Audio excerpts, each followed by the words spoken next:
Welcome students. आज हम पढ़ेंगे रैयतवाड़ी व्यवस्था के बारे में।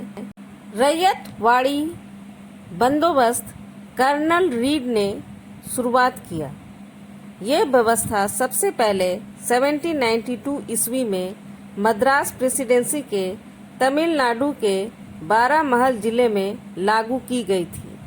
बाद में थॉमस मुनरो ने 1820 ईस्वी में मद्रास प्रेसिडेंसी में लागू किया। रैयतवाड़ी व्यवस्था मद्रास, बम्बई, असम, कुर्ग क्षेत्रों में लागू किया गया। बम्बई के गवर्नर एल्फिंस्टन ने रैयतवाड़ी व्यवस्था को बम्बई प्रेसिडेंसी में लागू किया। अब हम इसके विशेषता के बारे में पढ़ेंगे। रैयतवाड़ी व्यवस्था के अंतर्गत ईस्ट इंडिया कंपनी ने किसानों के साथ समझौता किया। रैयतवाड़ी व्यवस्था 51% क्षेत्रों में लागू था।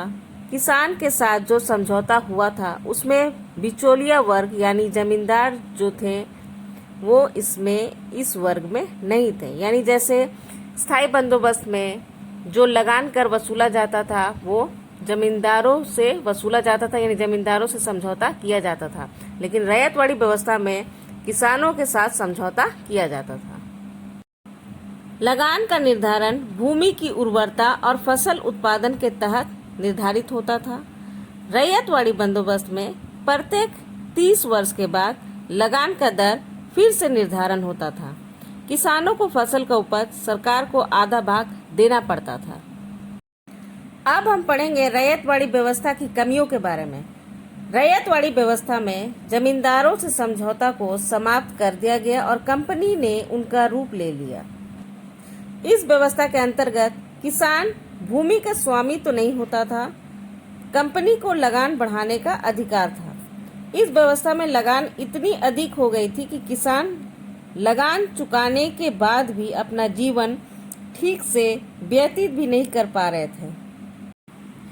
इस व्यवस्था में कृषकों को भूमि का स्वामी माना गया जब तक वो लगान देता था। कंपनी के कर्मचारी जबरन लगान वसूल करते थे। किसान महाजनों के चंगुल में फंस गए थे। अधिक भूमि कर के वजह से किसानों की जिंदगी दयनीय हो गई।